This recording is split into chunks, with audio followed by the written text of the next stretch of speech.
গত 16 বছর এই বাংলাদেশে কিন্তু এই ভারত, এই দিল্লি, এই শেখ হাসিনাকে বসায় বাংলাদেশের স্বার্থ বিরোধী সকল চুক্তিগুলো করছে। আমরা এতদিন দাসের জীবনযাপন করছি। এই গণঅভ্যুত্থানের পরে আমরা আর কোনো দাসের জীবনযাপন করতে চাই না। আমরা স্বাধীনভাবে জীবনযাপন করতে চাই। সকল মানুষের মধ্যে একটা সমতা আনতে হবে, মানুষ যাতে তার অধিকারগুলো পায় এবং সবাই যাতে একটা মর্যাদা নিয়ে জীবনযাপন করতে হয় পারে এবং বাংলাদেশকে বুকে ধারণ করে, এই দেশপ্রেমকে বুকে ধারণ করে মানুষের প্রতি দরদ রেখে যে রাজনীতি, আমরা সেই রাজনীতিটা করতে চাই। আমরা হয়তো বয়সে ছোট হইতে পারি, কিন্তু আপনাদের জন্য, দেশের মানুষের জন্য আমাদের আসলে বুক ভরা দরদ আছে, আমাদের সেই সাহস আছে, আমাদের সেই আপোষহীন, আমাদের সেই স্পিরিট আছে। আমরা গণ অভ্যুত্থানে সেটা প্রমাণ করছি। আমরা শেখ হাসিনার সাথে আপোষ করি নাই। আমরা আপোষ না করে গণ অভ্যুত্থান চালিয়ে গেছি যখন আমাদের ভাইদের উপরে হত্যা করা হয়েছিল, ভাইদের উপর গুলি চালানো হয়েছিল। 16 বছর একটা দল স্বৈরাচারী হয়ে উঠলো, যদি এর কোনো বিচার না হয় তাহলে এটার কোনো উদাহরণ তৈরি হবে না। আবার যে কেউ এসে আবার এই গুলি চালাবে, পুলিশ আবার গুলি চালাবে, পুলিশ আবার রাজনীতিকরণ হবে, দলের পক্ষে কাজ করবে। আমরা চাই পুলিশ নিরপেক্ষভাবে কাজ করবে, প্রশাসন নিরপেক্ষভাবে কাজ করবে, কোর্ট কাছারি নিরপেক্ষভাবে কাজ করবে। বলে এই সকল প্রতিষ্ঠানগুলো সংস্কার হইতে হবে এবং যারা এই 16 বছর আপনাদেরকে জুলুম করছে, নির্যাতন করছে, চাঁদাবাজি, দুর্নীতি, সন্ত্রাস করছে, তাদেরকে গ্রেফতার করতে হবে। যারা আন্দোলনে গণহত্যা করছে তাদের অবশ্যই বিচারের আওতায় আনতে হবে এবং সবার আগে আনতে হবে ওই শেখ হাসিনা।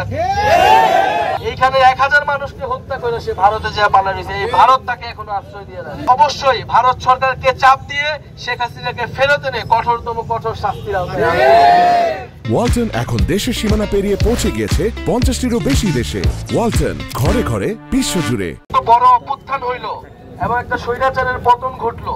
এখন এই বাংলাদেশটাকে নতুন করে আমাদের গড়তে হবে, কারণ বাংলাদেশ যদি আরেকটা স্বৈরাচার আসে, আগের মতোই সব সিস্টেম চলমান থাকে, আগের সিন্ডিকেট থাকে, আগের দুর্নীতিবাজ থাকে, জাস্ট মানুষ বদলাইলো কিন্তু সিস্টেম একই থেকে গেল, তাইলে এইটা জনগণের কোনো উপকারে আসবে না, মানুষের কোনো উপকারে আসবে। মনে করি আমাদের যে ভাইয়েরা শহীদ হয়েছিল, যে বোনেরা শহীদ হয়েছিল, আপনারা দেখছেন কত নির্মম ভাবে গুলি করে মারছে, লাশ আগুনে পুড়াই দিচ্ছে। এই এত মানুষ জীবন দিছিল, রাস্তায় নেমে আসছিল এই দেশটার উপকারের জন্য, এই দেশটার মঙ্গলের জন্য, মানুষের জীবনের যাতে পরিবর্তন হয় সেই পরিবর্তনের জন্য। শুধুমাত্র ক্ষমতার জন্য, স্বার্থের জন্য তারা কিন্তু কেউই নামে নাই, আমরাও নামি নাই। ফলে এই যে এতগুলো মানুষ শহীদ হইল, জীবন দিল, তাদের রক্তের প্রতি ঋণ শোধ করার জন্য আমাদেরকে এই দেশের জন্য কাজ করতে হবে। ফলে আমরা একটা নতুন রাজনৈতিক দল গঠন করছি।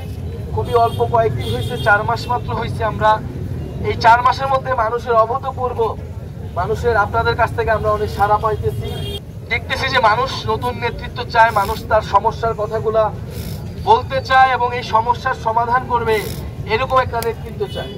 মানুষ অনেক আশাহত হয়েছে, মানুষ একই রাজনীতি বছরের পর বছর দেখতেছে, একই ধরনের রাজনীতি, হয়তো দল ভিন্ন, কিন্তু এবার মানুষ আসলে নতুন একটা রাজনীতি দেখতে চায়, যে রাজনীতি প্রকৃতপক্ষেই জনগণের রাজনীতি, নাগরিকদের রাজনীতি করবে। আমাদের দলের নাম আমরা দিচ্ছি নাগরিক পার্টি, কারণ আমরা মনে করি বাংলাদেশের প্রতিটা মানুষ হইল একজন নাগরিক, আর রাষ্ট্রের নাগরিক হইলে সে সরকার থেকে কিছু সুযোগ সুবিধা পায়, সে শিক্ষার অধিকার পায়, স্বাস্থ্যের অধিকার পায়, চিকিৎসা পায়, তার কাজের অধিকার পায়।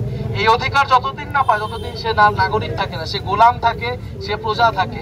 দেশের রাজনীতি আপনারা জানেন, নির্বাচনের কথা বলা হইতেছে, আবার অন্যদিকে সংস্কারের কথা বলা হইতেছে, আবার আমরা বিচারের কথাও বলতেছি, কারণ আমরা মনে করি সবকিছুরই প্রয়োজন আছে, বিচার, সংস্কার, এবং আমরা আরেকটা কথা বলি যে নতুন সংবিধান লাগবে। এই যে সংবিধান ছিল, একটা মুজিববাদী সংবিধান, এটা আওয়ামী লীগের সংবিধান ছিল, এটা বাংলাদেশের জনগণের সংবিধান না, এটা ভারতের চাপায় দেওয়া একটা সংবিধান 72 সালে হয়েছে এবং যুগের পর যুগ এটা বাংলাদেশে রয়ে গেছে।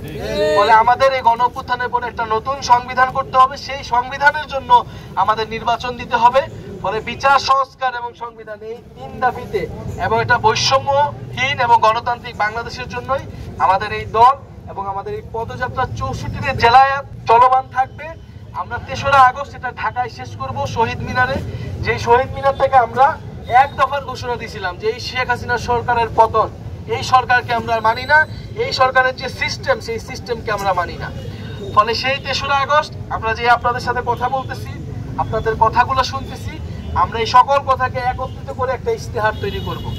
জুলাইয়ের ঘোষণাপত্র সরকার দেওয়ার কথা বলছে, আমরা সেই ইশতেহার, সেই কথাগুলো বলবো যে জুলাইয়ের ঘোষণাপত্রে যাতে থাকে, নতুন সংবিধানে যাতে মানুষের কথাগুলো থাকে এবং সেই 3রা আগস্ট আপনাদেরকে আমরা ঢাকায় যাওয়ার আমন্ত্রণ জানাচ্ছি। আপনারা ঢাকায় আসবেন, আমরা শহীদ মিনারে প্রোগ্রাম করব। আর আপনারা আপনাদের পরিবারে, আপনাদের এলাকায় বলবেন এনসিপির কথা।